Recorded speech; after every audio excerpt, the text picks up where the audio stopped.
Assalamualaikum warahmatullahi wabarakatuh. Aturan mitra dangu bagiakeun Mang Barna ngadongeng deui wae mitra. Mangga urang neraskeun hanca garapan dongeng Mang nu katunda Rusia pelet maronge yasana Aan Merdeka Permana. Ayeuna teh seri anuka 15. Upami telepat hanca nu katuna teh parantos dugi ka, tapi ari dina urusan kepentingan bangsa mah cantang tu mangkaning manehna teh anggota company anu datangna ka dieu tangtu mawa kepentingan bangsana pisan. Tah upami telepat mah parantos dugi kadinya nya mitra. Kumaha terasna mangga urang sami-sami lajengkeun deui wae. Nyangakeun Rusia pelet maronge yasana Bapak Aan Merdeka Permana. Sok kabarayun sadayana. Sia kudu inget nyai, pan bapa maka cidang hewan ka company deh. Bongan hak-hak tanah bapa geus direbut keur kepentingan maranehna. Ceuk bapana harita. Mitra kaum dangu caturkeun dina hiji poe. Tuan Mark Ronghes geus maranan deui ka imana nyinanah Darmi. Datangna teu ngagunakeun pakaian company, tapi pakaian necis anu biasa dipake ku kalangan menir.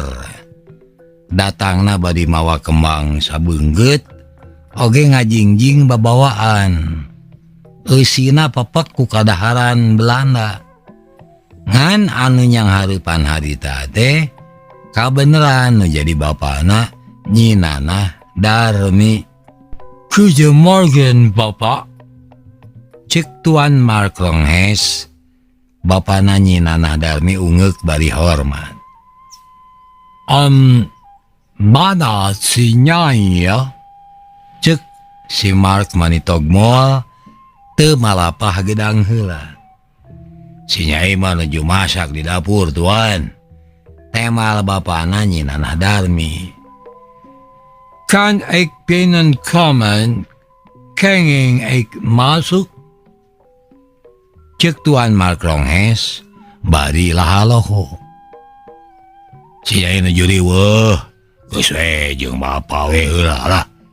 Cek bapa nyinanah Darmi, jigana Tuan Mark Ronghes tan ngartieun yen manehna ulah larsup kitu bae. Atuh gek manehna dina bale-bale anu aya di hareup, malah babawaanana sok diteuneun di dinya. Sabot paduduan gitu, Tuan Mark Ronghes teh manitaya tadeng aling-aling deui langsung nyebutkeun yen bogoh ka nyinanah Darmi tur hayang ngawin gancang-gancang. Ek hayang nikah ya, cek si Mark. Tapi ke bapana nyinanah teu langsung ditemalan. Anjak nikah mah gampang, asal budakna kersaeun, Tuan. Tapi aya masalah anu teu tiasa kitu wae dilaksanakeun ieu teh. Cek bapana nyinanah Darmi neuteub manidaria. What is that? Cek Tuan Mark Ronghes bengong. Atuh daradad bapana nyinanah Darmi nyarita panjang lebar.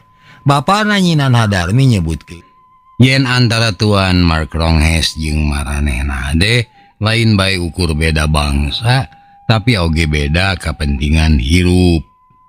Tuan gaduh kepentingan Tuan. Kami boga kepentingan kami nu jadi hanjakal eta dua kepentingan teh tojaya jauh dina saluyu.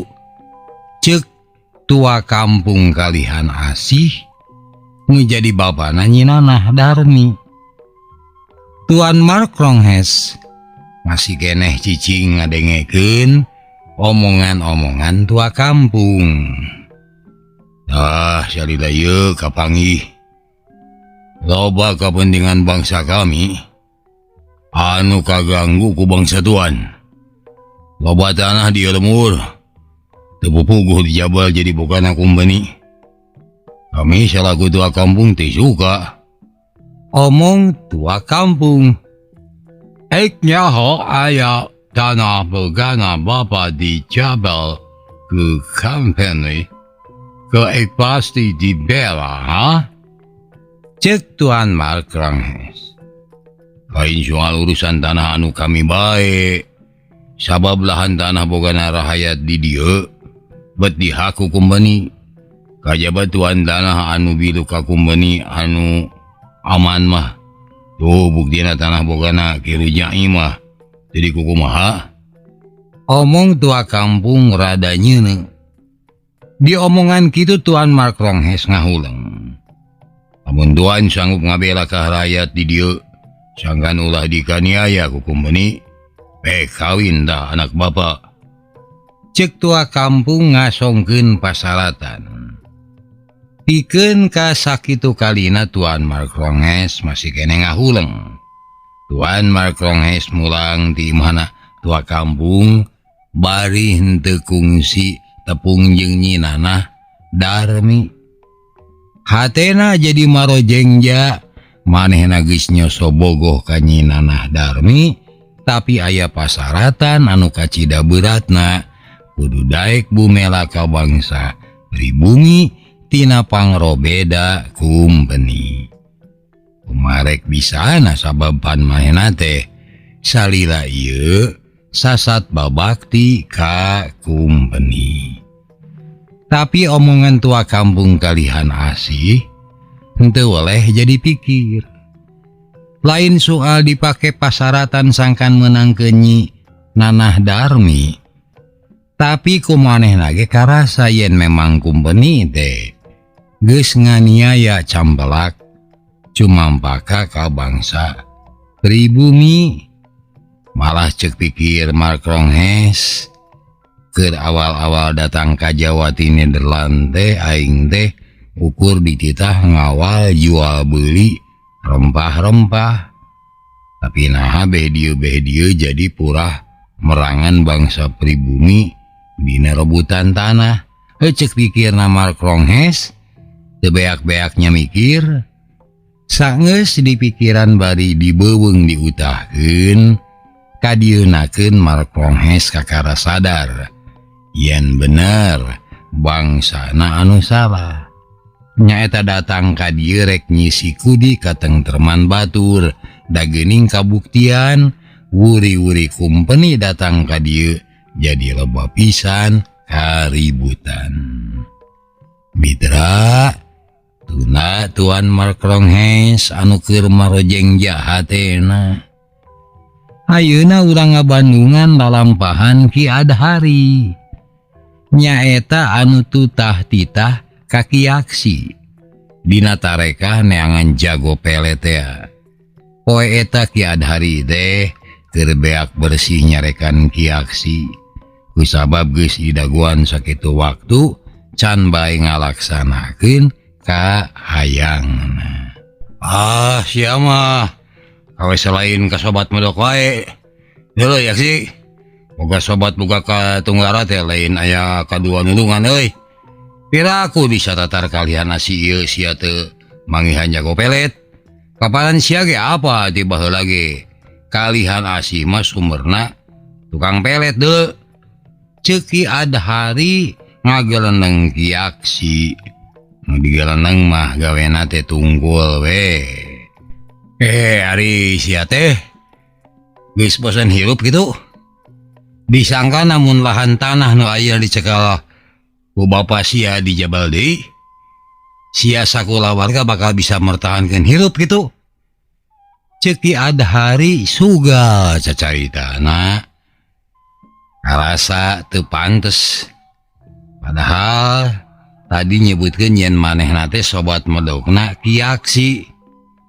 Teu nyarekan we, tapi tong dipatalikeun jeung urusan pangupa jiwa, da ieu mah lain bagian tina pagawean.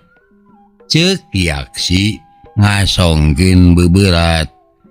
Cek manehna kudu bisa dibedakeun antara ngalaksanakeun tugas pagawean jeung ngalayanan anu menda dulung. Cek kami hari neangan dukun mah teka asup pagawean, eta mah nulung ngaranna euy. Ceuk Kiaksi namalang tapi anger bari tungkul. Nya benar, tapi ulah salah. Daek jeung henteu nulungan anak dunungan sarua jeung nemongkeun satuhu jeung henteuna kadunungan. Lamun ku bapa kami dianggap teutuhu, bisa-bisa kanyaana oge ngurangan euy. Temal Ki Adhari teu beak-beak nya ngasongkeun pamanggi. Hah, Adhari euy, kamari lain teu daek menulungan anika lain.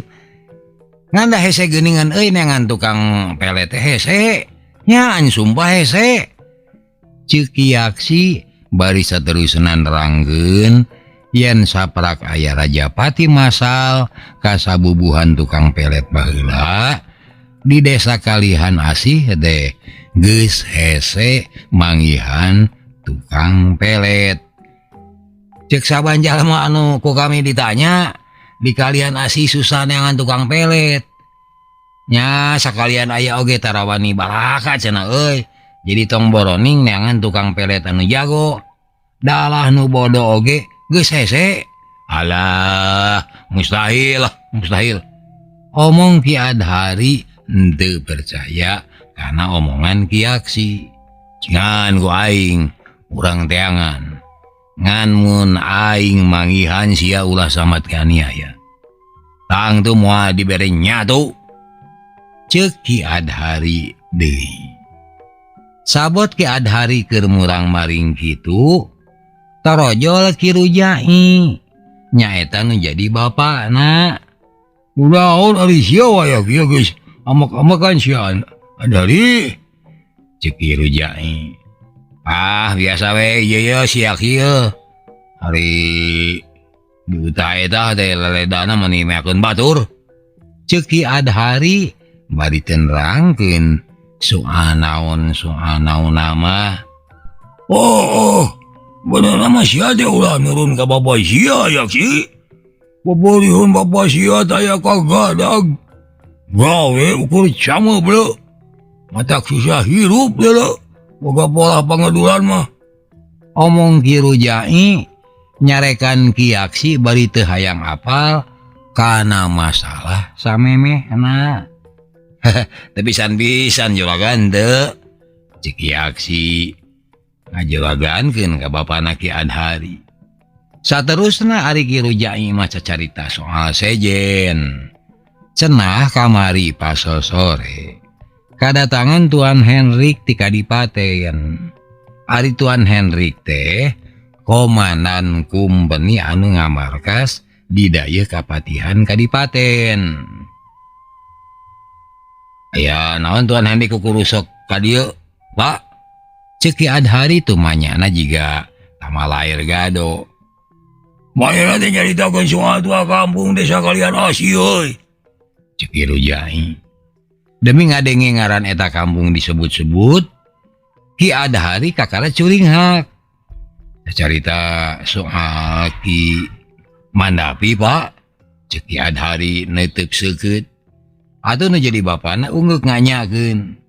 Nya, bapana nyi Nanah Darmi teh geuning. Ceuk Ki Adhari hayang leuwih sidik deui.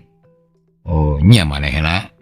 Nah, aya perkara naon anu ngabaud kana ngaran tua kampung, Pak? Ceuk Ki Adhari neuteuk beuki seukeut. Atuh daradad Ki Rujai teh nerangkeun masalahna. Nya eta euy. Tua kampung teh jiga piomongan kumpeni euy. Padahal halusna mah sangkan hirup aman. Urang teh ulah wangkelang kana kabijakan kumpeninya. Ceuk Ki Rujai lieu carita kasorangan. Piomongan kumaha Bapak? Ceki adhari acan ngarti karena masalah anu keur disanghareupan ketua kampung desa kalian Asih. Atuh daradad Kiru Nyai teh nerangkeun patelakna antara pihak kumpeni jeung Kimandapi. Ceuk Kiru Nyai, Kimandapi teh henteu ngamasalahkeun perkara tanah nu aya di wewengkon kalian Asih. Ceuk Kimandapi mah samparan anu aya di sapanjang hisieun walungan Ciletung teh lain bogana kumpeni, tapi ngarupakeun tanah desa cenah. Omong Kiru Nyai. Tapi nya Pak, panti ratusan tahun kaliwat oge nyaeta ti zaman kerajaan kalihan, samparan sapanjang Ciletung mah kaereh ka kerajaan. Ayeuna eta kerajaan leungit nu ari tinggal desa kalihan Asih. Atunya pasti samparan teh kaereh ka desa kalihan Asih. Nah, make kudu diributkeun. Ceuk Ki Adhari. Oh. Ari kitu nama, sarare oge pada nyaho. Manulah salah, nu kumawasa di dieu teh ayeuna mah kumpeni. Aju lamun geus kitu tang teu bae lahan tanah di mana bae oge yo, nu boga hak mah nya kumpeni. Temal Kiru Nyai. Lamun kitu atuh, lahan tanah anu ayeuna digarap ku urang oge meureun. Nu ngapi milikna mah kumpeni nya. Ando ari nu urang mah tetep urang nu boga. Nah, make di wilah-wilah gitu. Ceuk Ki Adhari bangun anu acan ngartieun. Ku sabab Tuan Hendrik teh nyaheun ka urang mah. Nyaheun kumaha ari Bapak? Ceuk Ki Adhari tetelepek jiga anu saeutik ke can nyaho kana eta masalah. Gitu balukan ari siatara ulu biung nguruskeun pakaya mah. Jadi sagala tu apa dekeun budak bodoh sia. Tuan Hendrik mah teu ngewaeun ka urang mah teu. Naon sababna teu ngewaeun? Sabab urang teu boleh babantu karena sagala rupa kepentingan Tuan Hendrik. Saban kumpeni butuh lahan tanah, ku bapa teu boleh dipangusahakeun. Bulan kamari Tuan Hendrik butuh kebon jati 100 bau. Hargana menta 100 huden sabauna. Ku bapa depan dipangusahakeun. Ceuk Kiru Nyai. Tapi Bapak mah geuning meulieun kebon jati ti Rahaya teh ukur 20 huden sabauna. Malah duitna ge dianyuk 3 tahuneun, dibayarna dituntut. Ceuk Ki Adhari. Ari sia bodoh teh kaca toloyo. Lamun teu ngakal ku jalan usaha sarupa kitu. Nadek di mana Bapak boga pakaya anu madah-menuh? Tina tutulung jeung bunta bantu kepentingan anu keur kumawasa deuleu. Temal Kiru Nyai bangun anu keuheul sabab anakna can ngartieun kana kecap usaha. Aduh, anu kitu mah lain usaha, Pak. Nyalo ngaranna, tukang catut ngaranna. Jeung tong ngaku-ngaku babantu kana kepentingan batur. Da kumpeni rugi, Rahayat rugi. Nu modah-modah mah nya Bapak we sorangan. Oh. Nu untung teh lain Bapak unggul. Sabab Tuan Hendrik ge sarua boga untung. Teu ngarti, Pak. Teu ngarti. Manya anu boborot ngaluarkeun duit kalah disebut untung. Gitu ari jalma bodoh mah sia. Sia mah mikirna teh basajan pisan dengekeun sia bodoh. Tuan Hendrik mah teu boborot. Apanan waragat meuli tanah teh duitna mah ti nagara. Oh, ti kumpeni. Ku Tuan Hendrik harga tanah teh teu dilaporkeun 100 gulden sabauna, tapi jadi 200 gulden. Ceuk Kiru Nyai ngacungkeun ramo 2. Beuh. Teu cukup kitu. Sabab dina nu 100 gulden nu diserenkeun ka Bapak ge, Tuan Hendrik teh minta bagean. Pokona anu katambah ku Bapak mah ukur 70 gulden. Alhasil, Tuan Hendrik mah ti pamarentah nampak 100 gulden sabauna.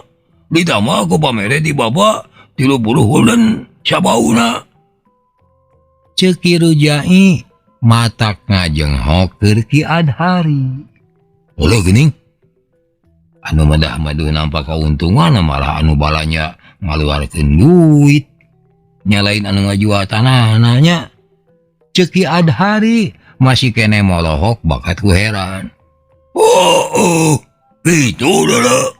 Nah, tuh bapak teh daek wae diutuh eta ku eta teh nyeda anu batina panggedena mah geuning manehna. Oh, memang gitu nasib anu hirupna aya di sanabeun batur mah. Rezeki teh sasat di alas kuno boga kakawasan. Lamun mung kalah karugi. Kitu ku ieu.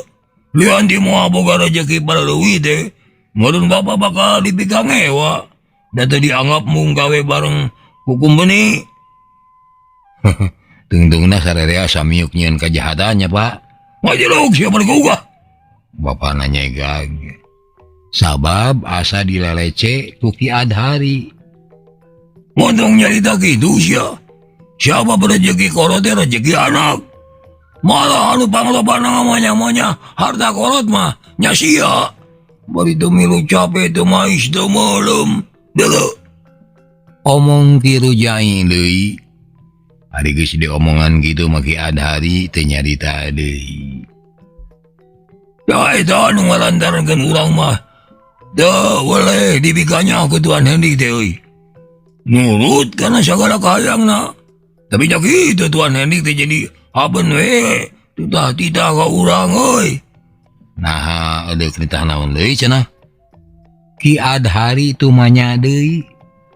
Atuh daradad bapana nyarita yen basa Tuan Hendrik datang ka imahna tadi pas sore, manehna teh minang saraya kumaha carana meruhkeun tua kampung desa Kalihan Asih. Ki Rujai nerangkeun yen Tuan Hendrik teh geus mimiti hareudang mireungeun pola-pola tua kampung Kalihan Asih. Ceuk Tuan Hendrik Ki Mandapi teh pamadeganana sok tara akur jeung kahayang kumbeni. Jeung Tuan Hendik Ki Mandapi teh mung gawe bareng jeung kumbeni. Ari mung gawe bareng mah hartina bangkelang. Ari wangkelang mah hartina nyatru atawa ngamusuh ka kumbeni. Eta bahaya cenah. Ceuk Ki Rujai nerangkeun naon-naon anu kungsi diomongkeun ku Tuan Hendrik. Naon wae cenah pola-pola tua kampung Kalihan Asih nu dianggap mung gawe bareng jeung kumbeni teh, Pak? Oh, Ki Mandapi teh melit kana tanah. Lek ngajual tanah ka kumbeni teh mani hese beleke. Dipikir dibulak-balik ari geus dipikiran.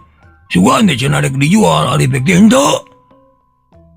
Ceuk Ki Rujai. Urang eta ngajualan tanah urang ka kumbeni. Moal mah urang ge dianggap teu daek gawe bareng, Pak. Beleguk maneh mah urang mah geus leuwih digawe bareng jeung kumbeni teh. Malah leuwihna ti kitu, urang mah geus remen nguntungkeun kumbeni. Unda mana nguntungkeun Tuan Hendik. Nu matak masing urang teu ngajual tanah ka Tuan Hendik. Manehna teu ngarasa rugi. Malah mah sabalikna ngarasa diuntungkeun pisan. Sabab urang bisa meulieun tanah samurah-murahna. Dibeli ku manehna teu rengkena diduitan ku kas kumbeni kalawan harga mahal. Tuh. Wanita teh alatan jasa urang. Nu matak Tuan Hendrik mah bakal ngarasa bagja deukeut jeung urang teh. Ceuk Ki Rujai cacarita panjang lebar. Kumaha atuh cara urang mangaruhan Ki Mandapi teh? Pareces manehna mah sakitu wangkelangna ka kumbeni teh. Ceuk Ki Adhari juga nyarita kasolangan. Sakanyaho manehna Ki Mandapi mah nyaeta tua kampung Kalihan Asih ka kumbeni teh henteu resepeun. Akalna urang kudu bisa nyobat jeung manehna. Sabab ku jalan nyobat urang saeutik-saeutik bisa mengaruhan Ki Mandapa sangkan tong wangkelang teuing ka kumbeni. Ceuk Ki Rujai ngasongkeun akal. Gimana apa? Gimana api meureun Pak? Oh, salah ngetik. nya kumaha carana sangan maya daek nyobat jeung urang wa ya dari itu mahnya acan ngarti kana naon disebut akal cek bapak. Oh, dari jalan urang kudu bisa bebesanan jeung manehna euy. Cek Kiru Jai. Ngadenge omongan kitu. Ki Adhari surak bakat kuato. Bapana oge sarua seuri sanajan rada heran mireung anakna emprak alatan bunga. Nya tuh mending bebesanan we. Mun geus kitu urang teh bakal deukeut jeung kulawarga Ki Mandapi.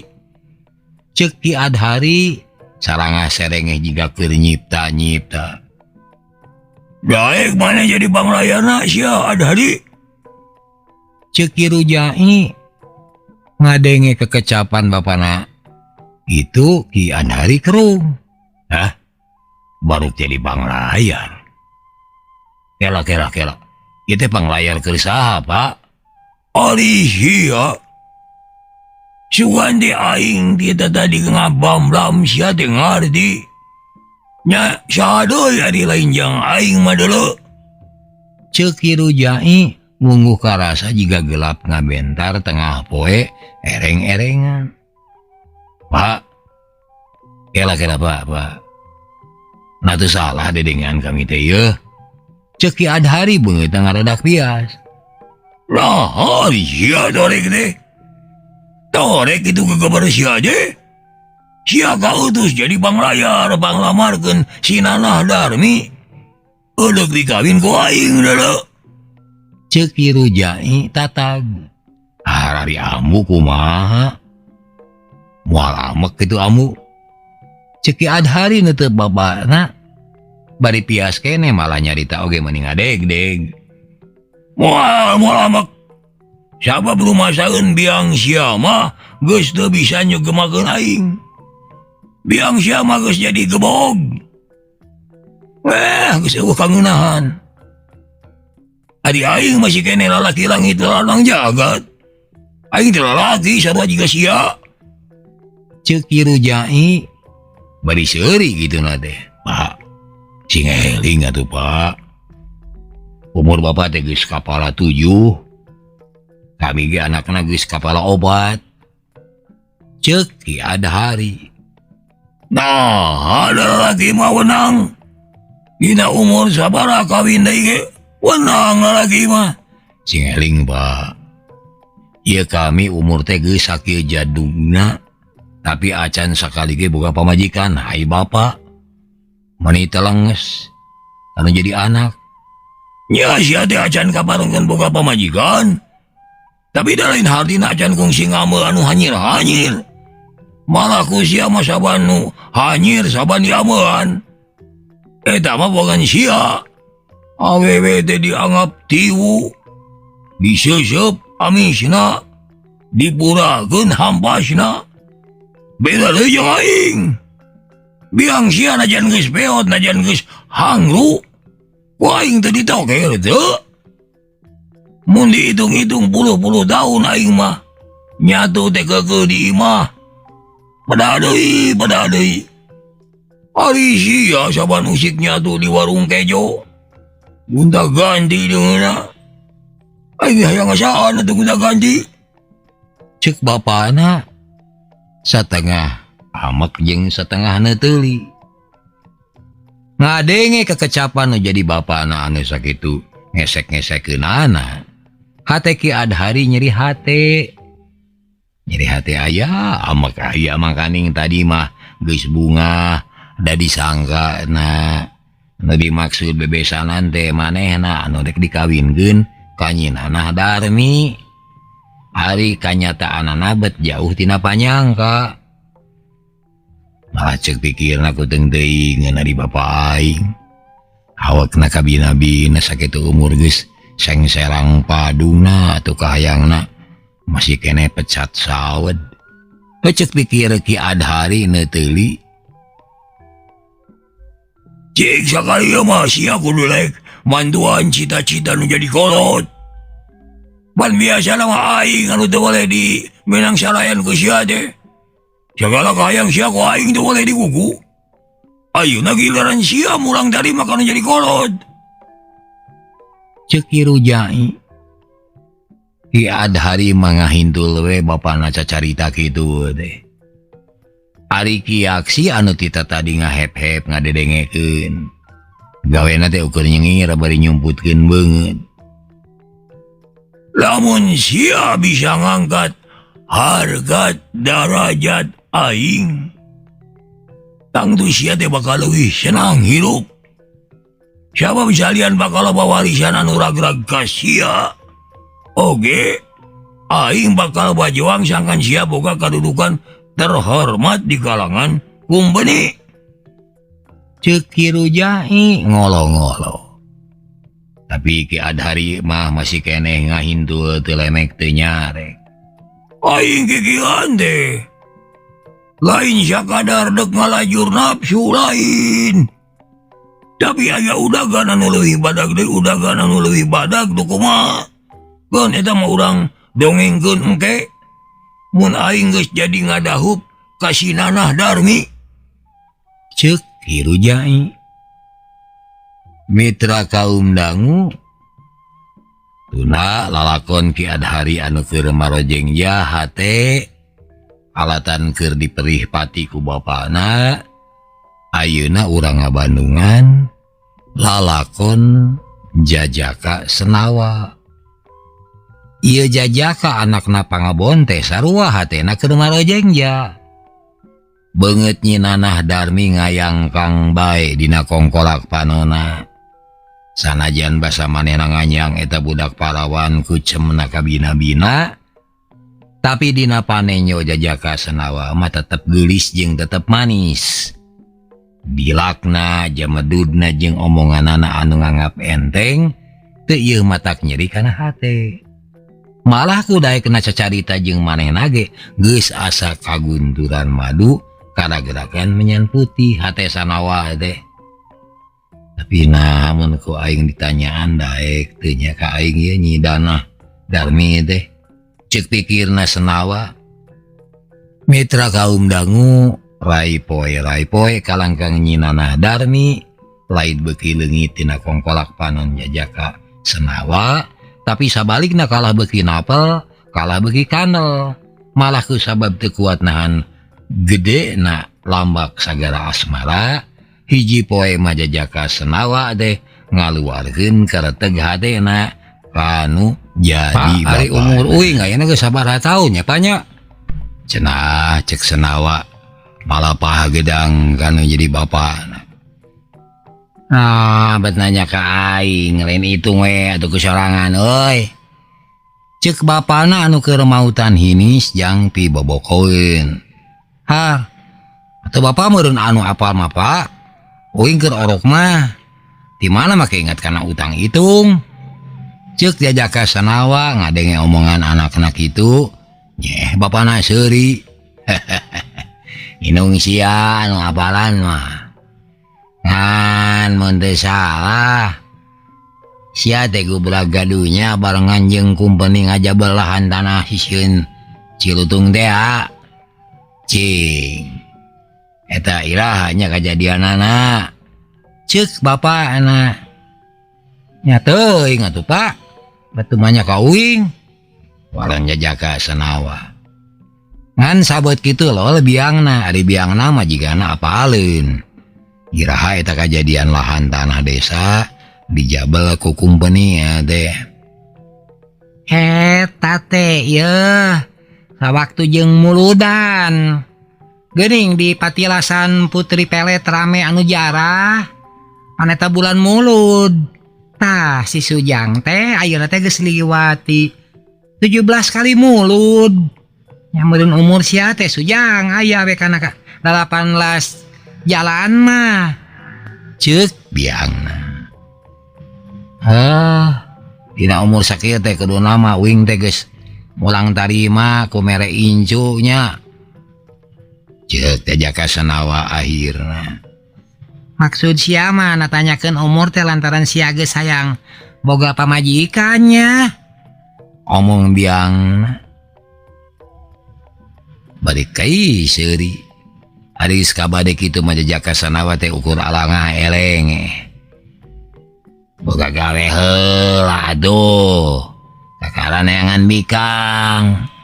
Cik bapana anger tunggul bari mautan hinis. Awena mah geus mangih, Pak. Gulis teh. Cik jajaka sanawa agul. Kitu teh bari nyawang ka jauh na bari sigana nyita-nyita deui. Udah gelis, udah goreng patut. Hanger we. Kudu diparaban. Kudu dibere nyatu deuleu. Cek bapana deui.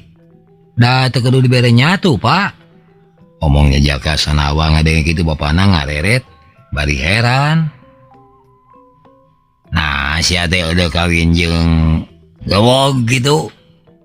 Make teu kudu dibere nyatu sagala. Omongna masih kena heraneun. Lain kitu, Pak. Maksud uing mah eta pi pamajikaneun uing teh teu kudu riweuh maraban. Sabab manehna mah anak jalma aya. Ceuk jajaka senawa. Ya, dikalihan asih mah ukur bisa dihitung kuramo. Jalma nu kasebut aya deh. Nasia teh bobogohan jeung anak saha gitu.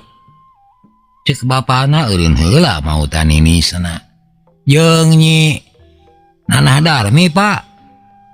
Cek jajaka senawa. Baruk jeung anakna tua kampung. Nu bener nasia teh bogoh ka anakna tua kampung. Cek bapana ngarenyag bakating kureuwas. Nya wing teh nya so bogoh ka nyi Nanah Darmi teh, Pak. Ari sia moal mah weureu. Lir piit ngenek-ngenek pasir deuleu. Lir ngajul bulan ku asiwung. Hiji hal anu pamohalan deuleu. Ceuk bapana masih kene molotot kadeurewasan. Sabot kitu ari nu jadi beang nama malah bungaheun ka bina-bina. Bapana ulah sok nahap-nahapkeun maneh. Papada manusia mah kabeh oge saharkat. Satungtung baroga karidoan mana teu digugu bae atuh. Malah mun nya si Sujang menangkeun jalma aya. Nya urang mah asa kagunturan madu. Asa karagaragan menyan putih. Sok we gugu heula kainya. Cik biangna ngojok-ngojok.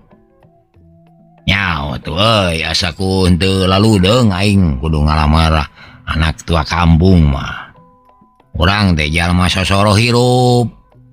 Hari itu nya sasat jalma jegun beda. Lega sampalan, lega kebona. Leuweungna oge parat tapi kajati gede. Lamun mah teu dirorojo ku kumpeni. Cek bapakna jajaka senawa. Ngan bae cek biangna senawa. Tua kampung Kimandapi mah jalma balabah. Teu gumede, teu asa aing uyah kidul. Kiraku ari barudakna suka pada suka mah yeuh. Make eudeuh ngahalang-halang sagala rupa atuh. Cik biangna jajaka senawa miheulaan boga pamanggih. Disangkana barudakna geus batu turun ke sik naek. Jajaka senawa mah ukur ngeleuk we. Teu nganyakeun, teu ngabantah kana pamadegan biangna teh. Nya kajeun ari kitu mah urang cobaan we aing mah ka ditu.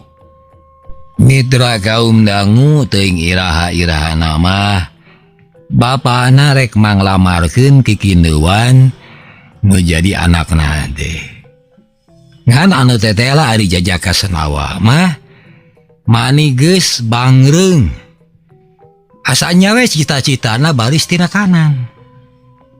Sok padahal acan aya katangtuan kitu jeung kieuna. Tapi ku sabab pangharepanna geus dipapaes. Ulamunan atuh ayeuna mah saban poe sanawa teh kabireungeunna gumira bae. sakalina init kaleuweung ngalapangpung teu waleh hadiringan sakapeung memakai ajaraga-ajaragan bari satengah lulumpatan teu bina ti budak leutik we. Akhirna poe anu dianti-anti teh datang oge bapana dina hiji poe ngajakan jajaka senawa pikeun nyemah ka imahna tua kampung. Maksudna taya lian iwa direk ngasongkeun panglamar teh ya. Cager. Walah itu hanya kawujeng neng nong cekap dugi ka dieu heula hapunten samudaya kelapatan insyaallah enjing tepang dangu deui. Hatur nuhun. Wassalamualaikum warahmatullahi wabarakatuh. Ciao.